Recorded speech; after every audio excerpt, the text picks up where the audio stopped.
Hello everyone, अभी हम पढ़ेंगे अबाउट चाइल्डहुड ब्रेन ट्यूमर्स। तो हम पहले इसको एक्सप्लेन करते हैं, उसके बाद हम इसकी थ्योरी पे जाएंगे। तो यहाँ पे पीछे कुछ हो रखा है सेरिबेलम में, तो अभी हमें देखना है कि क्या है।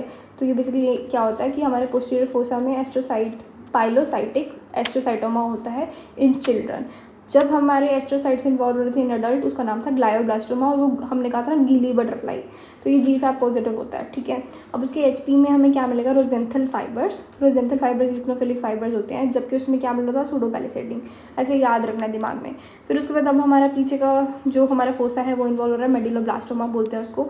ये देखो, ये रोज जैसा नहीं लग रहा है, ऐसा होमर रोजेट अपीयरेंस बोलते हैं इसको, ट्रू रोजेट अपीयरेंस होता है, क्योंकि ये इसका बीच का जो है ना हिस्सा खाली है। अभी हम फॉल्स रोजेट भी पढ़ते हैं।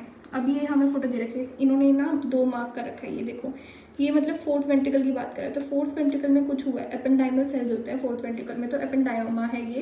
एंड इसके अंदर हमें मिलेंगे सूडोरोजेट, क्योंकि यहाँ पे बीच में न्यूरल टिश्यू आ गया।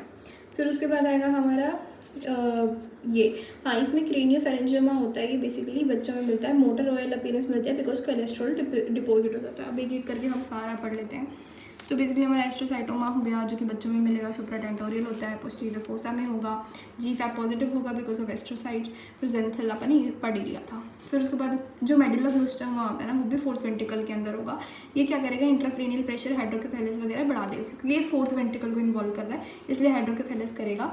एंड होमर रेजेट हमारे रोजेट मिलते हैं, जो कि ट्रू होते हैं, न्यूरो एंडोक्राइन होते हैं, सिनेप्टोफाइजिन पॉजिटिव होगा। एपेंडाइमल में फोर्थ वेंट्रिकल आएगा, लेकिन सूडो रोजेट करेगा, ठीक है।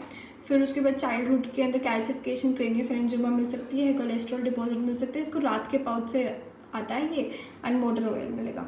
फिर उसके बाद एक पीनियल ग्लैंड, एक एक्स्ट्रा नोट दे रखा है। बेसिकली इसमें क्या होता है कि टेस्टिकुलर सेमिनोमा जैसे ब्लू सेल्स मिलते हैं इसमें, एंड साथ में इसका ये सिंड्रोम याद रखना है, पेरिनोड। इसमें सब कुछ रिलेटेड टू आइज हो रहा है, निस्टैगमस, अपवर्ड गेज पैल्सी, एंड साथ में डिसोसिएशन, लाइट एंड नियर का डिसोसिएशन, दैट्स ऑल। एंड हाँ, एक और बात, मोस्ट कॉमन पढ़ लेते हैं। मोस्ट कॉमन ट्यूमर जो ब्रेन में होता है वो सेकेंडरी टू लंग मेटास्टेसिस होगा। प्राइमरी CNS ट्यूमर एडल्ट के अंदर कौन सा होगा, एस्ट्रोसाइटोमा। ग्लायोब्लास्टोमा मतलब अडल्ट के अंदर ना ग्लायोब्लास्टोमा इतना डोमिनेट करता है, डजेंट मैटर मैलिग्नेंट पूछ रहे हैं या CNS। अडल्ट पूछा तो you have to remember that gilly butterfly, okay. इसलिए उसको एस्ट्रोसाइटो मतलब स्टार, तो वी हैव स्टार मार्क्ड, ठीक है, इंपॉर्टेंट एस्ट्रोसाइट्स। हम भी कोई भी इंपॉर्टेंट चीज़ होती है हम स्टार मार्क करते हैं, राइट। तो you have star marked this in your mind and you have to star mark this in your mind, ठीक है। कि कहीं ना कहीं अगर मोस्ट कॉमन पूछो तो ये आंसर आएगा। तो एडल्ट में तो ग्लायोब्लास्टोमा आम वर्क करके स्टार मार्क करके डाल दो एस्ट्रोसाइटोमा। एंड लेकिन हमारा प्राइमरी मेलिग्नेंट CNS ट्यूमर जो कि मैलिग्नेंट बच्चों में होता है, म से मेडुलोब्लास्टोमा होता है। मेडुलोब्लास्टोमा को होता है होमर रोजेट। आप खुद सोचो ना, रोज इज़ इम्पॉर्टेंट, तो वो भी ट्रू रोजेट, तो ये तो इम्पॉर्टेंट होना ही था ना। तो म से म in case of children. Medulloblastoma होता है, मेनिंजियोमा नहीं होता, ये बात याद रखनी होगी।